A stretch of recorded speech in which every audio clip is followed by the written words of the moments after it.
નમસ્કાર, આપ જોઈ રહ્યા છો સ્પાર્ક ટુડે ન્યૂઝ। ભાવનગર યુનિવર્સિટીનું કેમ્પસ હવે શિક્ષણનું કેન્દ્ર રહેવાને બદલે ગેરકાયદેસર પ્રવૃત્તિઓનો અડ્ડો બનતું હોય તેવું લાગી રહ્યું છે। આ પ્રશ્ન એટલા માટે ઊભો થાય છે કે NSUI દ્વારા નશામુક્તિ અભિયાન અંતર્ગત કરાયેલી રેડ દરમિયાન યુનિવર્સિટી કેમ્પસમાંથી નશાની ખાલી બોટલો, બાઇકમાંથી ગાંજો અને કપ સિરપ જેવી નશાકારક ચીજવસ્તુઓ મળી આવી છે। NSUIની રેડ બાદ પોલીસ ઘટના સ્થળે પહોંચી અને ગેરકાયદેસર ચીજવસ્તુઓ કબજે કરી હતી। કેમ્પસની આસપાસ માત્ર 100 મીટરમાં જ અનેક સરકારી અને ખાનગી કોલેજો હોવા છતાં ખુલ્લેઆમ નશાની પ્રવૃત્તિઓ થતી હોવાનો આરોપ લાગ્યો છે। આ દરમિયાન પોલીસ સાથે શાબ્દિક ઘર્ષણની પણ સ્થિતિ સર્જાઈ હતી। આ મુદ્દે યુનિવર્સિટીના કુલપતિએ મામલો ગંભીર હોવાનું જણાવ્યું હતું, પરંતુ ચોંકાવનારી બાબત એ છે કે જરૂરી જગ્યાએ CCTV કેમેરા માટે હાલ બજેટ ન હોવાનું પણ સ્વીકાર્યું છે। સમગ્ર ઘટનાએ યુનિવર્સિટી પ્રશાસન અને સુરક્ષા વ્યવસ્થાનો पर मोटो प्रश्नाचिन्ह उभो कर्यो छे।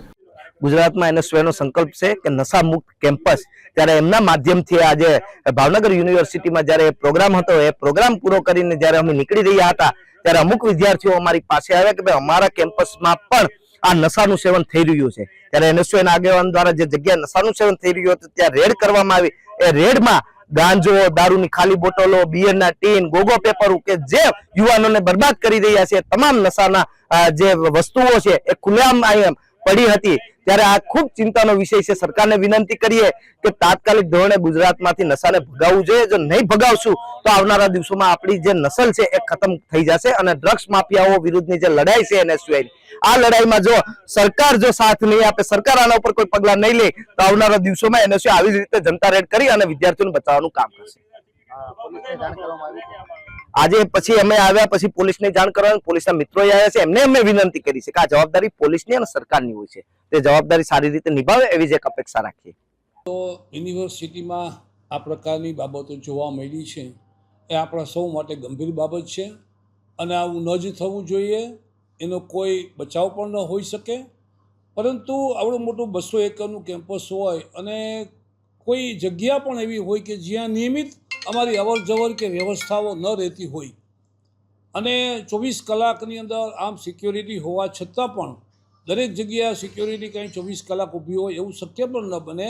આમ છતાં આપણે એની કાળજી રાખશું અને કોઈ એવી જગ્યાએ ક્યાં મને પણ એવી માહિતી મળી છે કે ભાઈ ક્યાં કોઈ વિદ્યાર્થીઓ સ્કૂટર ઉપર બેઠા હશે અને બાકી એક વિદ્યાર્થી યુનિયનના કાર્યકર્તાઓ આવ્યા અને એ ભાગી ગયા અને એમના સ્કૂટરમાંથી ગાંજો મળ્યો છે। એટલે કોઈના સ્કૂટરમાંથી ગાંજો મળ્યો હોય એ તો બનવા જોગ છે, બનવું પણ હોય, સાચી વાત પણ હોય, પણ હવે કોઈ આવીને આખા કેમ્પસની અંદર કોઈ સ્કૂટર લઈને બેઠું હોય તો આપણી નજર પણ ન હોય, સિક્યોરિટીનું પણ ધ્યાન ન હોય।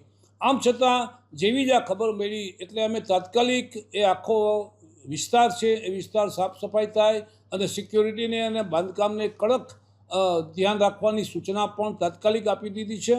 ફરીવાર યુનિવર્સિટીનો જે કાંઈ વિસ્તાર છે એ વિસ્તારની અંદર સિક્યોરિટી વધારી અને આવી ઘટના ન આવે એની કાળજી રાખીશું। સાહેબ, જો અગાઉ ABVP અને NSUI દ્વારા લેખિતમાં રજૂઆત કરી હતી કે કેમ્પસમાં CCTV કેમેરા લગાવવા જોઈએ સેફટી માટે, પરંતુ હજી સુધી લાગી શક્યા નથી। CCTV કેમેરા લગાવવા જોઈએ, કેટલીક જગ્યાએ લાગી ગયા છે, કેટલીક જગ્યાએ અમારું બજેટ પણ નથી અને અમે આ વખતે પણ બજેટની વ્યવસ્થાઓ કરીએ છીએ।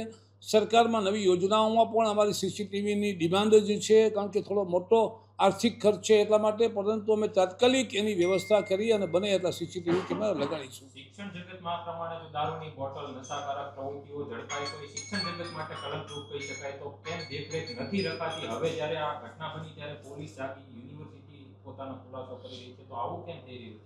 ના, એટલે અમે વધારે કાળજી રાખશું। કોઈ આવી ઘટના બની હોય તો એ ઘટનાને છાવરવાનો કોઈ પ્રશ્ન નથી, પરંતુ હજી વધુમાં વધુ આપણે કાળજી રાખી, વધારે સિક્યોરિટી રાખી અને આવું નહીં બને એની કાળજી રાખીશું।